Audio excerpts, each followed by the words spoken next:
আসিফ, আপনি জানেন যে বিএনপি চেয়ারম্যান তারেক রহমান প্রায় 2 দশকের বেশি সময় পরে বরিশালে আসছেন। সুতরাং নেতাকর্মীদের মধ্যে, বিএনপি নেতাকর্মীদের মধ্যে এক ধরনের বাড়তি উচ্ছ্বাস উদ্দীপনা কিন্তু আমরা লক্ষ্য করছি এবং এই মাঠে অর্থাৎ বেস পার্ক মাঠে তার এই যে জনসভায় তিনি বক্তব্য রাখবেন সেই মাঠও কিন্তু সাজ রব উঠেছে।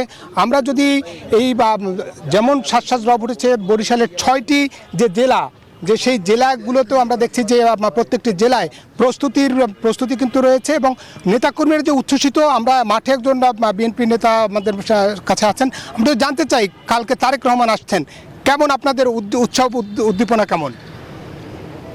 যে আনন্দটা এটা ভাষায় প্রকাশ করার মতো নয়। 2 যুগ পরে আজকে আমাদের মাঝে আমাদের নেতা জনাব তারেক রহমান তিনি আমাদের মাঝে আসছেন। তার কথা শোনার জন্য, তাকে এক নজর দেখার জন্য শুধু নেতাকর্মীরা নয়, সর্বস্তরের মানুষই এই জনসভায় উপস্থিত হবেন, একটি জনসমুদ্রে পরিণত হবেন। তার কাছে আমাদের বরিশাল উন্নয়নের যে দাবিগুলি থাকবে, আমাদের এই বেকারত্ব, বরিশালের শিল্প কারখানা তৈরি করার জন্য এবং বেকারত্ব দূর করার জন্য এই কাজগুলি ইনশাল্লাহ থাকবে। ইনশাল্লাহ আপনাদের মাঝে আমরা একটি সুন্দর আনন্দের দিন কাটাবো। যেমনটা বলছিল যে একটি আনন্দের দিন, অর্থাৎ জ্যেষ্ঠ নেতারা যেমনটা বলছেন যে এটি ঈদের উৎসবের মতো একটি আনন্দ হবে, যেহেতু তারেক রহমান, বিএনপির চেয়ারম্যান তারেক রহমান বরিশাল আসছেন এবং দীর্ঘদিন পরে এই বেস পার্ক ময়দানে তার জনসভা হবে, যে জনসভা জনসমুদ্রে পরিণত হবে। বরিশালের 6 জেলার নেতাকর্মীরা এখানে উপস্থিত হবেন তাকে এক নজর সরাসরি দেখবার জন্য। নেতাকর্মীরা সেজন্যই প্রস্তুতি যেমন গ্রহণ করছেন। এই সংসদীয় আসন ছাড়াও 21টি আসন ধানের শীষের জয় জয়কার হবে, এমনটাই বলছেন নেতাকর্মীরা। এই ছিল বরিশাল থেকে তারেক রহমানের যে জনসভাকে কেন্দ্র করে যে প্রস্তুতির খবর। একই খবর জানতে যাব ফরিদপুরে, সেখানে আছে আমাদের সহকর্মী খায়রুজ্জামান। জানাবেন ফরিদপুরে তারেক রহমানের জনসভাকে কেন্দ্র করে নেতাকর্মীরা কেমন উজ্জীবিত হয়েছে, কেমন প্রস্তুতি চলছে, কি বলছেন নেতাকর্মীরা?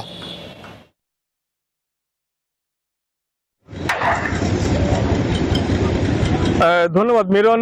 একই অবস্থা কিন্তু আমরা দেখতে পাচ্ছি যে ফরিদপুরেও দীর্ঘদিন পরে বলা যায় যে প্রথমবারের মতো ফরিদপুরে তারেক রহমান আসবেন এবং তারেক রহমানের আগমন ঘিরে আমরা দেখতে পাচ্ছি যে নেতাকর্মীদের মাঝে কিন্তু উজ্জীবিত হয়ে রয়েছেন নেতাকর্মীরা। তাদের নেতাকে প্রথমবারের মতো সচক্ষে দেখার জন্য তাদের যে আগ্রহ উদ্দীপনা সেটা কিন্তু আমরা শহর জুড়ে কিন্তু দেখতে পেয়েছি। এছাড়াও কিন্তু তারেক রহমান ফরিদপুরে আসার পরে দুপুর 2টার দিকে ঐতিহাসিক রাজেন্দ্র কলেজ মাঠে তিনি একটি রাজনৈতিক জনসভায়, নির্বাচনী জনসভায় যোগ দিবেন এবং সেখানে দিক নির্দেশনামূলক কিন্তু বক্তব্য রাখবেন, এমনটা কিন্তু আমরা জানতে পেরেছি।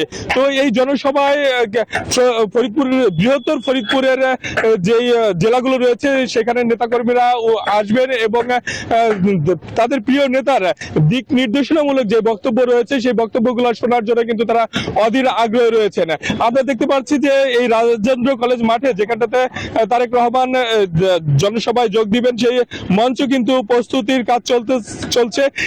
সেই কাজও কিন্তু প্রায় শেষ পর্যায়ে। আমরা কথা বলেছিলাম বিএনপির কেন্দ্রীয় নেতৃবৃন্দের সঙ্গে, তারা আমাদেরকে জানিয়েছেন যে আজ রাত 10টার মধ্যে তাদের সকল প্রস্তুতি সম্পন্ন করবেন, এমনটা কিন্তু আমাদেরকে জানানো হয়েছে।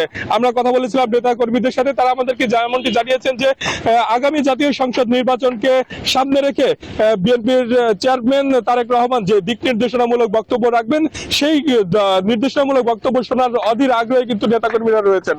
তো এই ছিল আমার কাছে নির্বাচনের জনসভার মাঠ থেকে সর্বশেষ সংবাদ। ফিরবে স্টুডিওতে আপনার কাছে টিপু। সোহাগ, ধন্যবাদ আপনাকে।